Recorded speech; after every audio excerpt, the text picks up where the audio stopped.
Hi, everybody. I'd like to welcome you to our seventh, it's hard to believe it's the lucky seven, Applied U webinar sponsored by Bentley University and the Association for Applied and Clinical Sociology.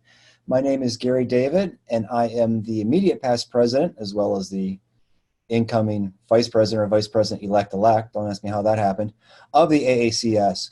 Our main reason for these webinars is to provide professional development and educational opportunities for our members, as well as other interested parties alike. And as you are viewing this through our YouTube channel, you are aware that all of our past Applied U webinars are on our Applied U AACS YouTube channel so that people can find that information that's relevant to them when they need it and can have access to the range of applied sociology and applied behavioral sciences activities that are going on. In that vein, we are really fortunate today to have Michael McNamara from Sheridan College, where he is a professor of creativity and creative thinking, which is probably the coolest professor title there is, to share how to use creativity in community collaborations and to create social change. And I should also add that Michael was involved in presenting parts of this with Sarah Cumming at one of our previous professional development workshops in conjunction with our AACS conference. So we're really excited that Michael was able to bring that content from the conference to the Applied U webinar so that we can share it with a broader audience. With that, I'd like to turn it over to Michael. Great, thanks, Gary. So, hi, everybody out there in the virtual world. I am joining you today from Toronto, Ontario, Canada, on a lovely summer afternoon. So, thanks for joining us to hear this talk on creativity and community collaboration at my college. And I thought I'd maybe first tell you a bit about myself. So my name is Mike McNamara. As Gary said, I'm a professor of creativity and creative thinking at Sheridan College. And I don't think anyone actually becomes that through training. It's sort of one of those jobs you happen to find along the way. So I actually have a PhD in political science. So I am a social scientist. And prior to taking this position at Sheridan, I was fortunate enough to work as a dean of applied research and innovation. And before that, as an assistant professor, an MBA program in community economic development at Cape Breton University. So had a few experiences along the way. So I thought I might begin our conversation a little bit with a bit of the background as to what, some of the trends that are happening in post-secondary education here in Canada, and specifically in my province of Ontario. So I know that I probably don't need to make the case for applied sociology or more broadly applied social science research to any of those viewing this webinar. But just in case there's some of you still on the fence, I thought I might provide you with a little bit of the Canadian background as it pertains to this issue. So close to about a decade ago, Canadian policymakers really started to look towards a more applied angle in post-secondary education, and specifically in post-secondary research funding. There was a very prominent report that was issued in 2010 by the Conference Board of Canada, this Innovation Catalysts and Accelerators report. And in that report, it highlighted sort of some concerns around Canada's performance in terms of its innovation record, giving it a sort of a less than impressive D score and a ranking of 14 out of 17 peer OECD countries.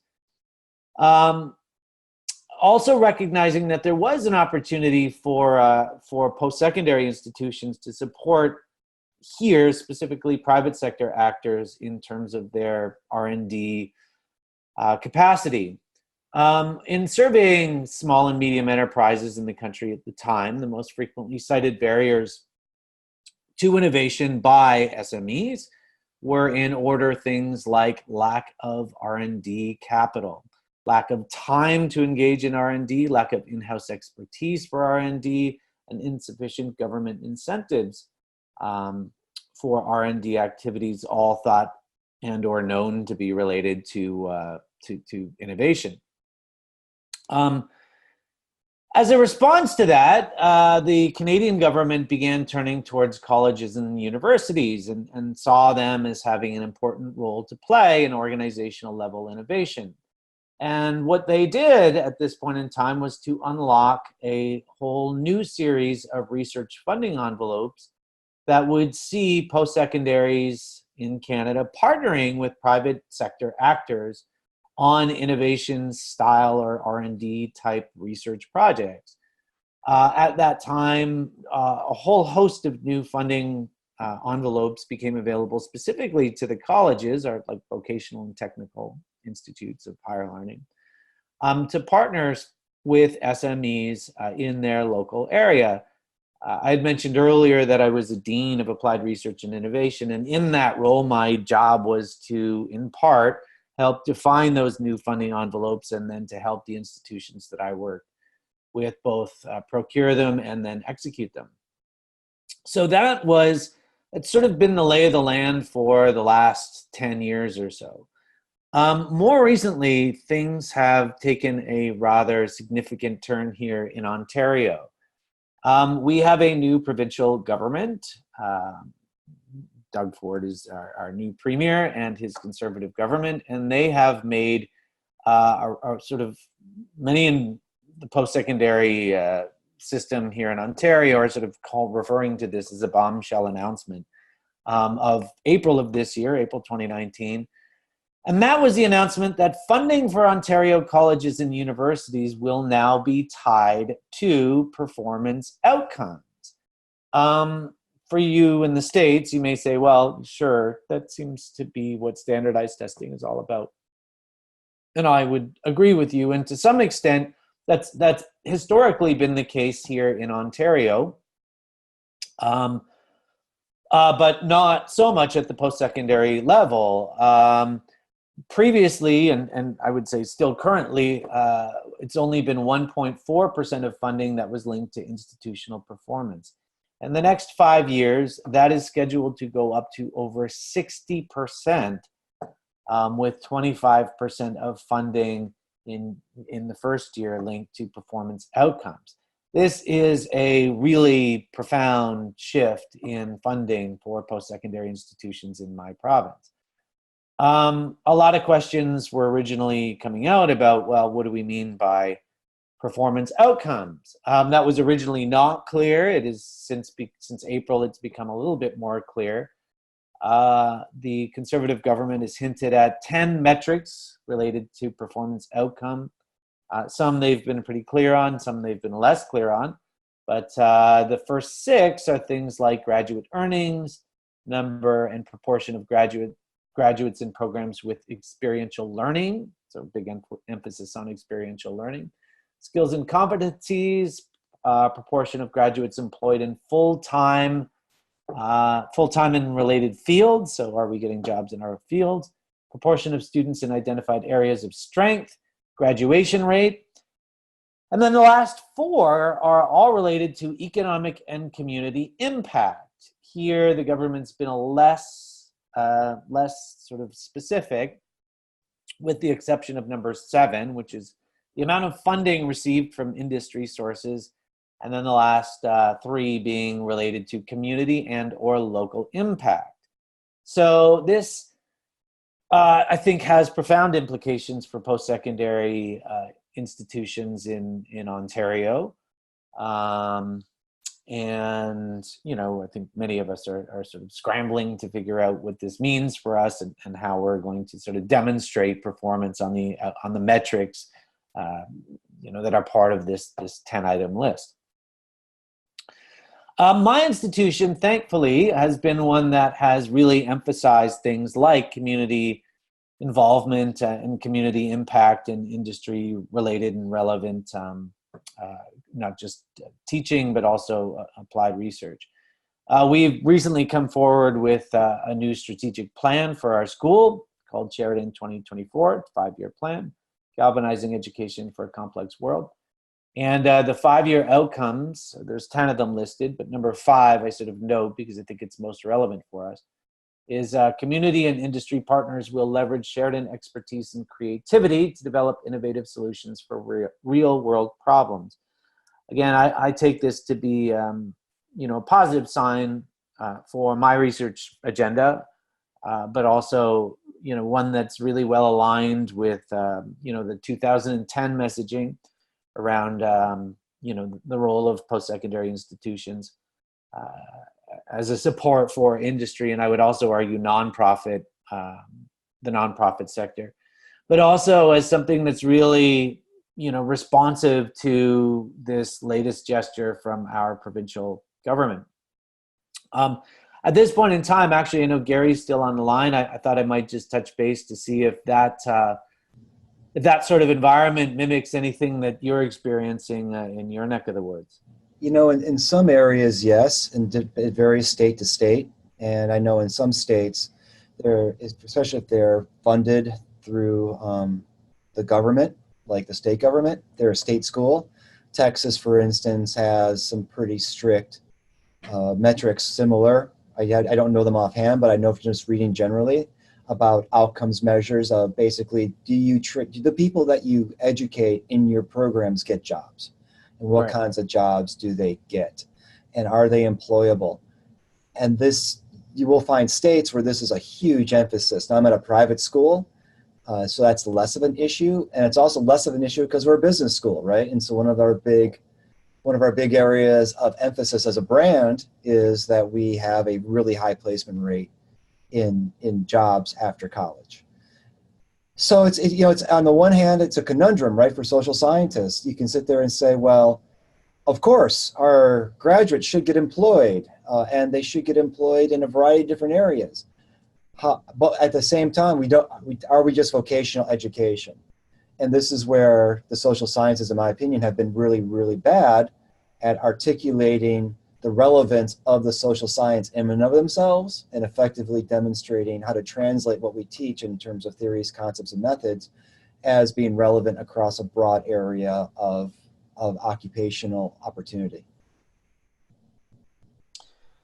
Yeah. So this sounds like something pretty common to all of us. I mean, this is probably a good turning point.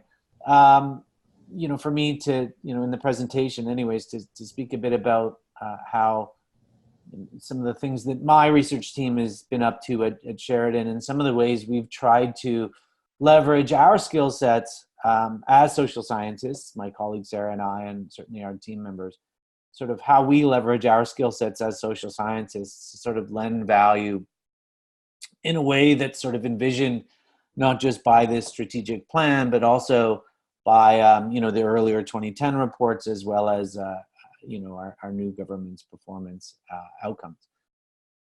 So at this point in time, I'm going to speak a little bit about the project that we've been involved with, or that my team's been involved with here over the past 3 years.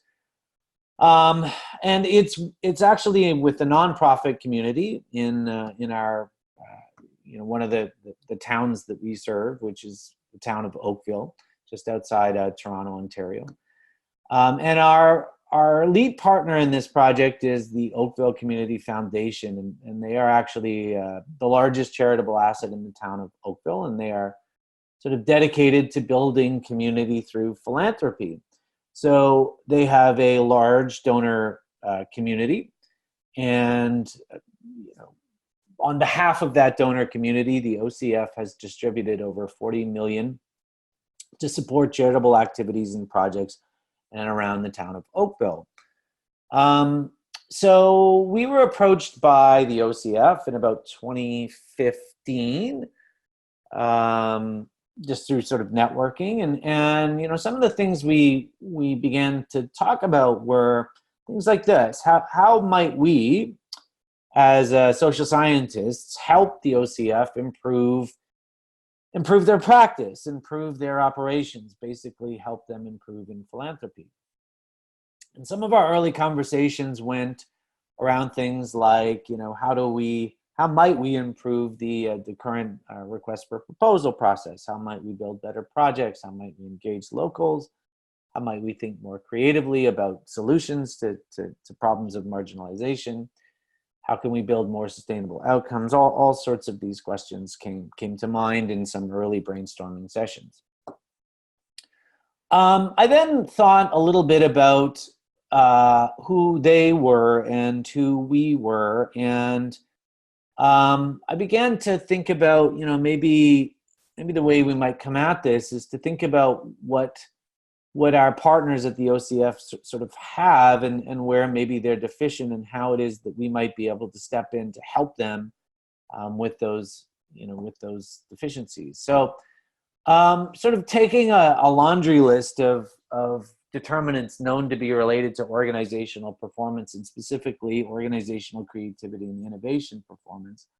When we look at, the individual level, we actually see that the OCF and its subsequent partners, like the food banks and like employment support agencies and others in the philanthropic network, they have a lot of the things, a lot of the ingredients for success, right? I mean, the people who work at all of these organizations, they are very passionate about what they do. They are intrinsically motivated. They are gritty. They are independent, cognitively flexible. And organizationally, the organizations themselves seem to demonstrate a lot of those capabilities as well. They, the organizations are task motivated. They seem to have some autonomy for the projects that they're going to build and the things that they're going to do. The people who work there find the environments challenging, are very involved and engaged. But if we drill down a little bit deeper, we actually see that there are huge capacity deficiencies, right? I mean, these are organizations that can't afford to take risks at all. They are operating on very, shoestring budgets, oftentimes with volunteer staff. They're usually understaffed. They don't have any time for things like idea time, which we know to be important for organizational performance. They're not particularly dynamic. They don't have time or resources in order to invest in being dynamic. They have little to no R&D capabilities or capacities. They have no testing capabilities. They have no writing capabilities. They oftentimes lack any knowledge of methods or methodological capabilities for building programs or even researching programs. And they are so focused on sort of, immediate deliverables that they don't have much time or energy to invest in things like building out an extended knowledge network or tapping extended funding networks for additional support. So when we sort of went through all of this list, I mean, the opportunity for my team as a team of social scientists to sort of step in and help these organizations became immediately clear. The first thing that we actually did, my team actually did, was we sort of scoped out some of the earlier questions that the OCF sort of had, specifically narrowing in on how might we improve the request for proposal process. And then centered our sort of thinking around what you see in red here, and I put together a grant application for just shy of $200,000, and we were successful. And so what we were actually able to do was to build out what we called the Community Ideas Factory, which would be that precisely, that would sort of be a place where people could come together on a sustained basis to sort of do some research or have some research done on questions of interest, be done by our team, but also to come together and sort of discuss, some potential solutions to, commonly identified problems in our current philanthropic network here in Halton region, which is where Oakville is located. So that was the notion of the Community Ideas Factory. And so we really wanted to target 4 areas for this, being affordable housing, food security, employment supports, and wraparound services. And our methodology was really simple. In each of these 4 areas, these target areas, identified not by us, the researchers, but identified by the Oakville Community Foundation as priority areas, we sort of would execute a bit of a phased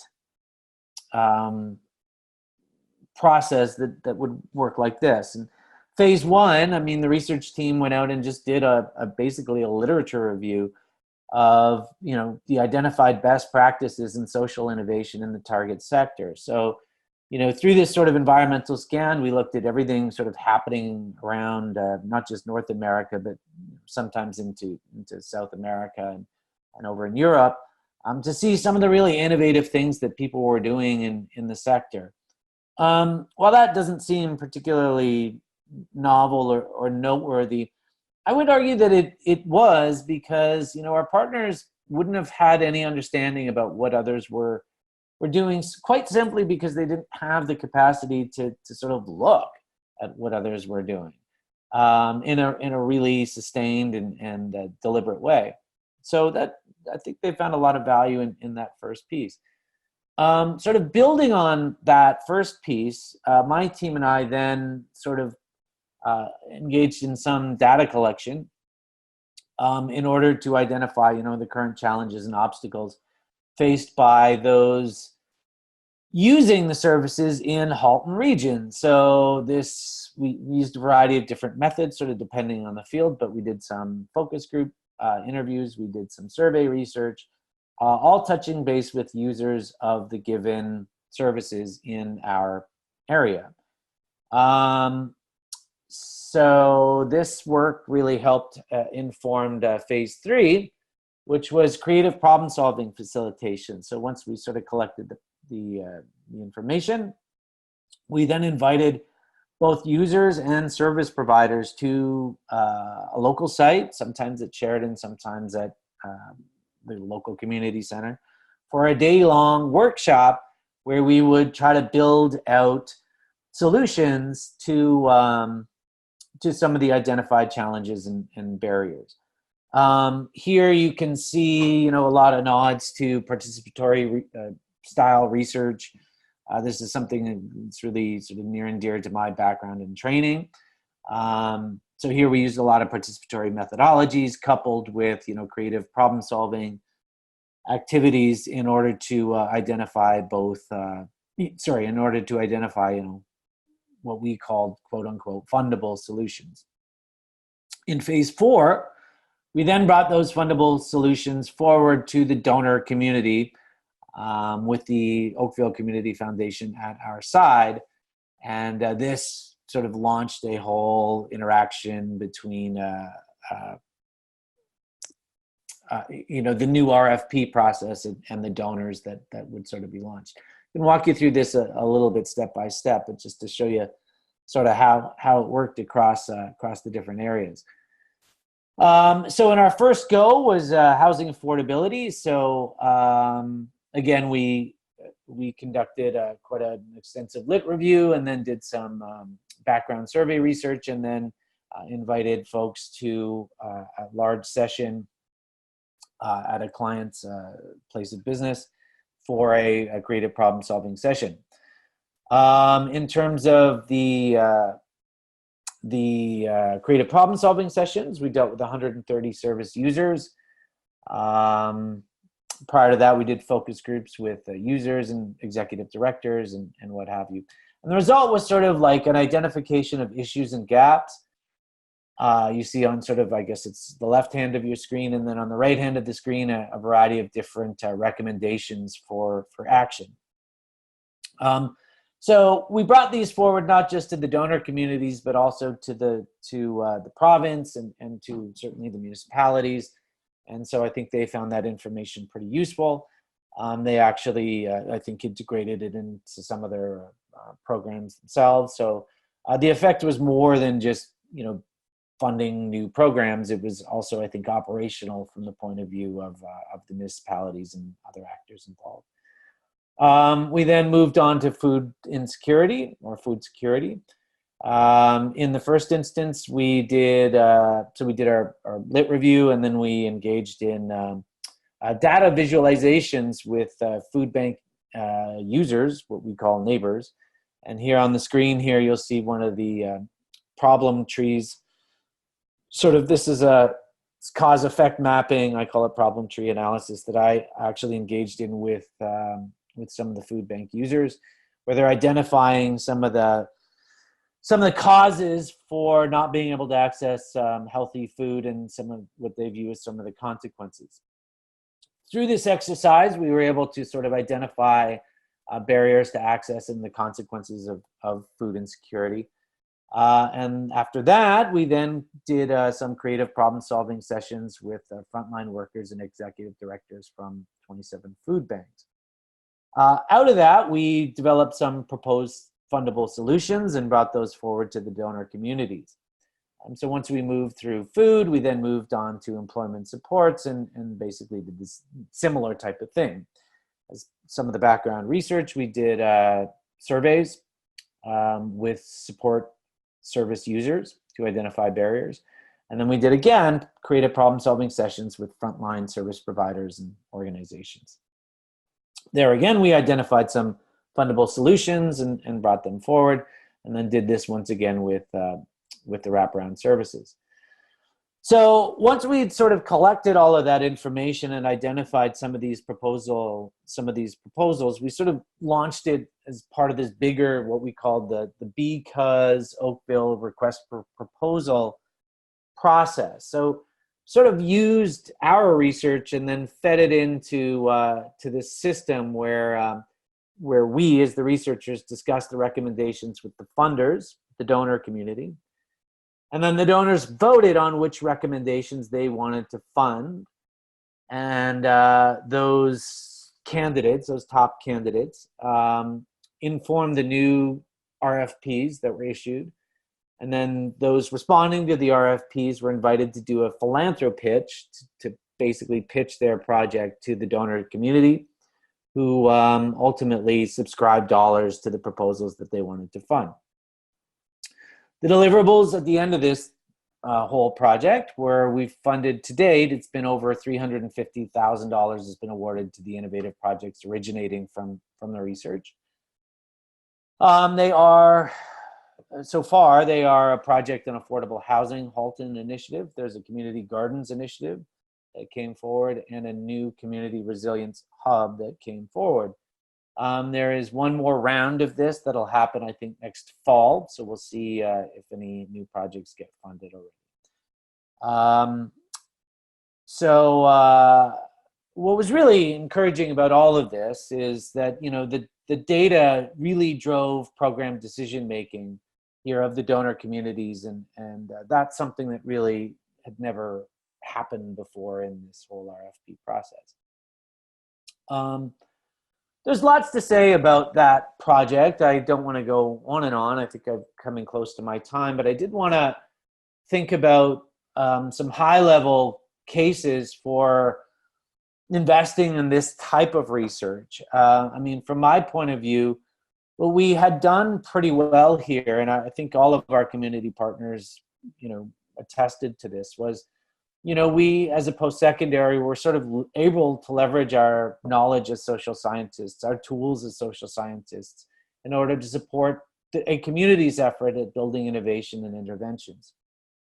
And in that sense, I mean, we were really deliberate about positioning our skill set as social scientists as filling the innovation capacity gap in the nonprofit sector. Beyond that, I mean, I have been really trying to make the case for social scientists to emphasize the return on the investment in their research. I know that this does not jive well with many social scientists. It sort of smacks of neoliberalism, which many people don't like. But nevertheless, it is something that really resonates with our funders. It resonates with our current provincial government. It resonates with our institution, and it resonates with our community and industry partners. And that is that, you know, there is a financial return on investing in social science research. And here we made the case of, you know, the funding was for $172,000, and that was used to unlock $350,000 in strategic philanthropic funding that otherwise may have been, you know, misallocated or misdirected, or at least perhaps not as responsive as it might have otherwise been. So that was a big emphasis for us. And finally, we really emphasized the unique learning opportunities that were provided for students through engaging in this type of research. We were able to hire more than 30 of our students to participate on this research. And most of those students were actually, students who were hired for their technical capabilities, but, sort of through participating in this research, really hone their affective skills in ways that might not have been honed otherwise. We had students, for example, programmers or illustrators that we were able to hire onto the project, saying, I had no idea that, poverty was even an issue in our community, or that people were even homeless in our community. So there was a real sort of effective learning occurring through this project that, had we not been deliberate about, we may have sort of missed in the measurement. So this has been a big part of the things that we've been emphasizing. I've talked a lot about this project with many of the members of the AACS, and we've talked about the role of power here, power imbalances, the struggles of participatory research, all of these issues, and I certainly recognize that these are all in play in a project like this, and we were really aware of them, and we've actually managed to publish some articles on our struggles with these issues.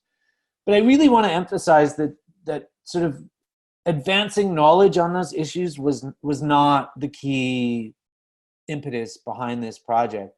And I would really argue that, had we really been interested in publishing new knowledge for the sake of advancing knowledge, this project would likely not have gone. We were fortunate to have a research funding envelope and to be at an institution that really was emphasizing, community impact as the centerpiece of what we were doing. And again, I mean, had our energies been directed elsewhere, we probably would not have got this done. So that was a really key feature, I think, of our project. By way of a conclusion, I mean, I guess I can just simply pull the camera back a little bit to maybe the 50,000 foot view again, and just sort of emphasize that where I am, anyways, in Canada, applied research is really where the puck is going in Canadian research. Secondly, academia, post-secondary institutions, I mean, we have value for a variety of different reasons, but one is, I think, been a bit underestimated, and that is as a means for shoring up some R&D deficiencies of private sector actors and of the nonprofit sector. And again, I recognize that makes a lot of people uncomfortable, but increasingly we're seeing a trend to try to bridge the gap between academia and the communities wherein academia finds itself. And that doesn't seem to be a trend that's going anywhere anytime soon in certainly my province. And finally, I mean, which is something maybe we all need to get used to, is thinking about ourselves in a bit of a new role beyond that of traditional researcher. This project went on for about 3 years, and certainly, the vast majority of my contributions to it were probably outside of what I might consider myself to be doing as a traditional researcher. Working with community partners on an ongoing basis to try to achieve metrics that advance their objectives and that advance their immediate interests requires a really different sort of skill set, right? And one that takes the focus away from this being our research, like ours is, and the exclusive purview of the academic, to being sort of joint collaborative research initiatives. And again, that does require us to think a little bit differently about what we do through our research and with our research, and how we do our research.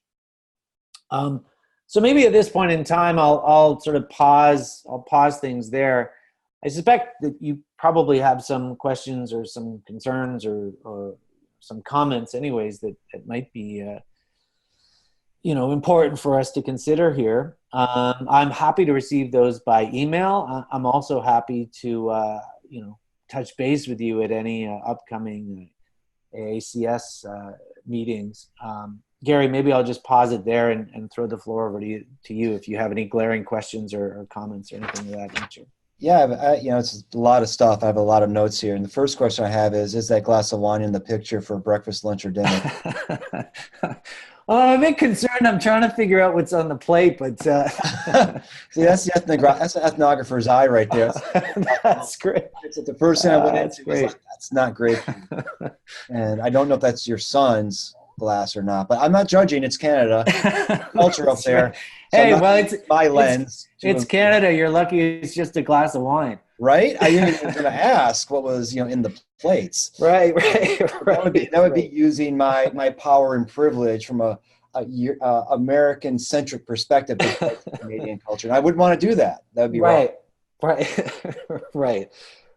Well, there's a few things here that really resonate with me and really get me thinking. I could only imagine, and I'll say it since you didn't, that when you're talking with people about this project and they were raising all these issues, it gets into a yes but conversation versus a yes and conversation. And by that I mean, and I know you know what I mean, that very often when we engage in these innovative, idea development processes, when a person creates or gives an innovative idea, the first response often is why it won't work. Yes, but, oh yeah, well that won't work because of this, or what about that, or what about that, versus, the yes and, or use the phrase, how might we, right? Well, how might we, deal with issues of power in this, or how might we try to create a less of a bit privileged or biased perspective on this? You know what I mean? And so that's where I think, and this is me editorializing, that's where we often get hung up as academics, is that we want to do the yes, but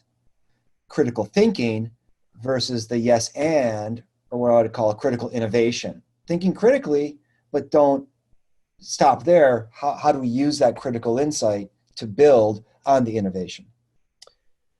Yeah, it's a great point. I mean, and I thanks for bringing it up. I felt that this was sort of one of the outcomes of our project, which, we maybe weren't thinking about at the time, but at least anecdotally emerged as one of the, for me, one of the biggest takeaways or biggest impacts. And it was precisely that, like through a lot of these CPS sessions, I mean, not only were we, the research team, learning a lot about some of the challenges that people were confronting, but I think people who participated in it really sort of began to build a culture, if you will, like more of a creative culture, innovative culture, specifically in terms of how they were thinking about and talking about the possibilities of new projects.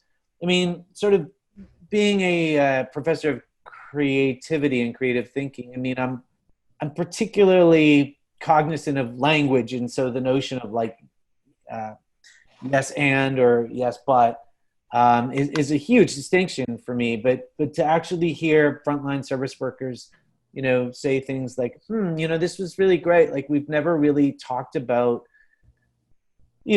prospects and possibilities in such a way before, and this was really liberating, and I think this is something that we can carry forward into our day-to-day operations, was really encouraging for me, right? I mean, culturally, this is the type of profound organizational culture shift that oftentimes we really want to see. I don't mean to propose that we've quite achieved it to that magnitude, but certainly noticing some of the possibilities that come from just even like participating in a one-day workshop that allows people to speak about, options and opportunities in ways that they hadn't before. That does have a spillover effect, and we didn't do a great job capturing it, but certainly next time around, I'd be interested to see what the long-term effects are on that.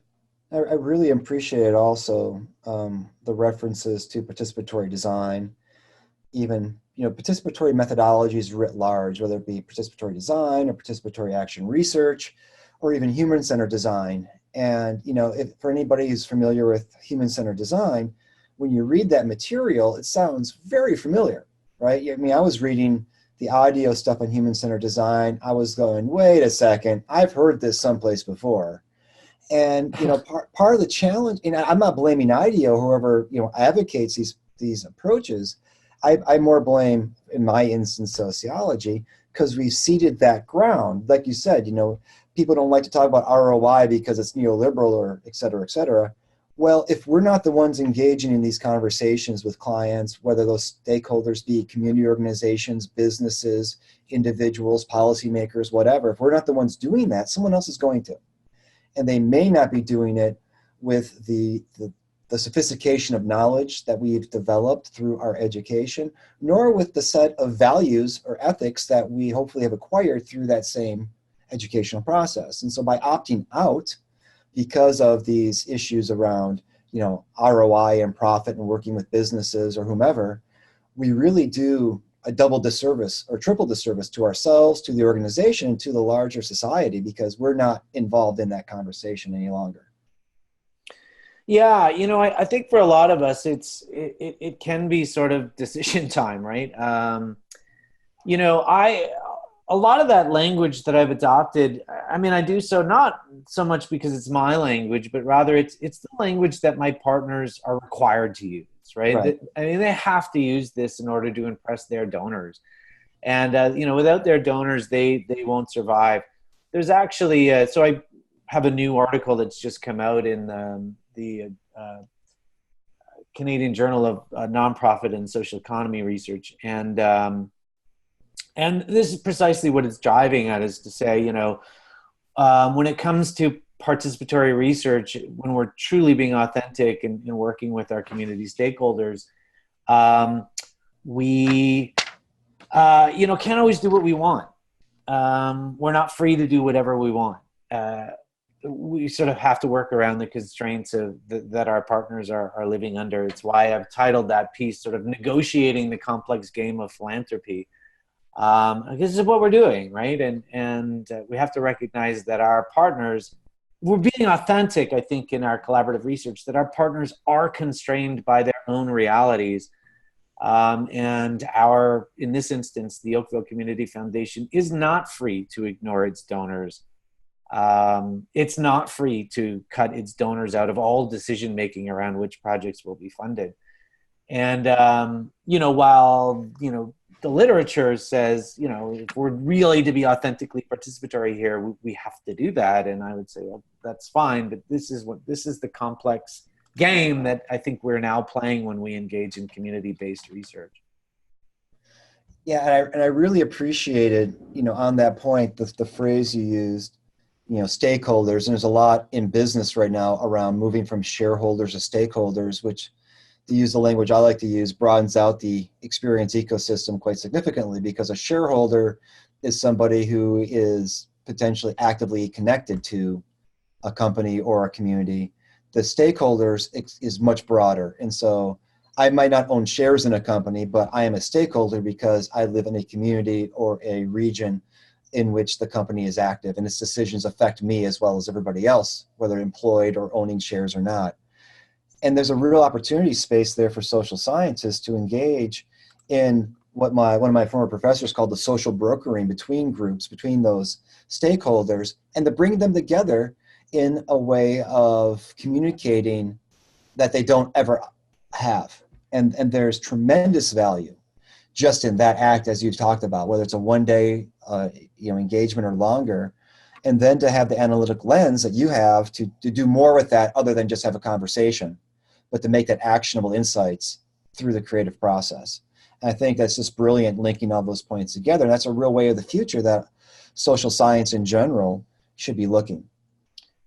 Yeah, I would agree with you. And just to echo that, I mean, I think, at least in my neck of the woods, I mean, we, the social scientists, are really going to have to start looking that way regardless, right? I mean, we're finding like research, like our research funding opportunities are increasingly tied towards an ability to show contributions from our partners, even in the nonprofit sector.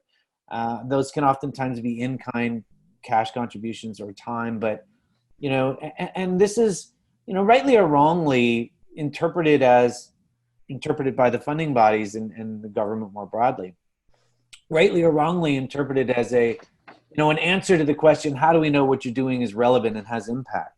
The answer, quite simply, being because people are willing to pay for it, Right. either with cash or in kind. And we may not like that, but that's the reality that we find ourselves in. And maybe we'll choose to negotiate that in our own way. I've chosen to negotiate it sort of this way, in engaging in research that sort of is trying to be responsive as possible. Another piece about this, because it's making me think of another point. Too often, I know the American Sociological Association does this, and it just annoys me to no end. It's this false dichotomy between applied and academic work, right? That you have to do one or the other. Right. And really, the integration is the tip of the spear for demonstrating relevance. And so, as you said, put it quite plainly, how do I know it has value? Because they paid me for it. Yep. Yeah. It's hard to argue with scoreboard in that kind of way. And if I can do that work, if you can do that work, or others can do that work, where we're academics, that's our primary employment. However, we can also bridge that gap. We can translate what we know as academics, what we can do as academics, to a broader audience and bring that value in very real terms. And, they paid me for it, but also in other ways, like we improve the work lives of people. We improve the community lives of people. We've changed the management philosophy to be more employee-centric or more customer-centric. That helps those who are just interested in doing academics. And there's nothing wrong with that, right? I derive a lot of value from the academic work that people do that is purely scholarship. They publish in journals and they do conferences and they write books. My role is to translate that to a broader audience. And by doing so, that can help those who are in higher ed answer those government questions about what's the value. And so rather than being this false dichotomy or where we're fighting against each other, there really needs to be a closer partnership to bring those together, for those applied academics to be the conduit between the applied worlds and the academic worlds. Yeah, and again, that's why I really sort of applaud the work of this organization, and certainly you, Gary, as past president, and all the members who sort of drive this bus ahead. I think that we have value to offer, and sometimes it's we've always known we have value to offer, but it's sort of like, how do we bring what we do into new spaces that we maybe haven't thought about before, right? How does the social sciences contribute towards organizational innovation, and how does an understanding of language and language construction and norms feed into organizational improvements and efficiencies, and it clearly does. And I think we're just sort of maybe scratching the surface of that, but I think it for that reason it's an exciting time to be at the forefront of people trying to answer these questions.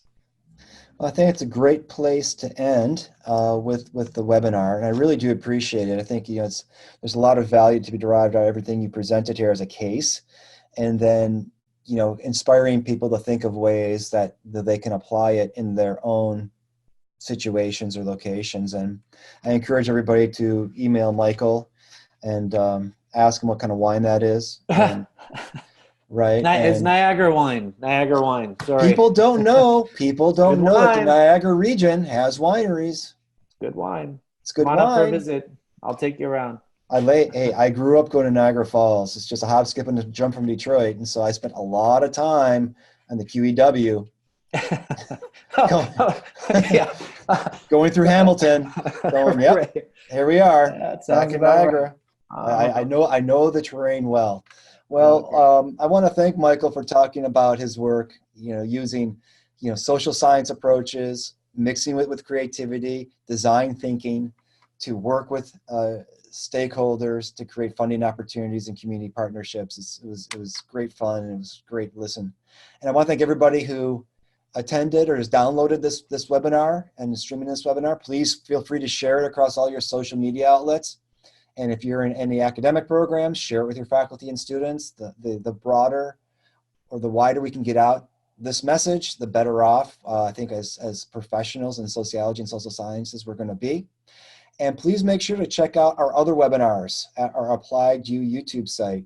We are getting some great feedback on these webinars and some great clicks and views, and we hope that the range of webinars that we're providing on that site meets the needs, whatever needs those are, to inspire, inform, and influence the work that you're doing.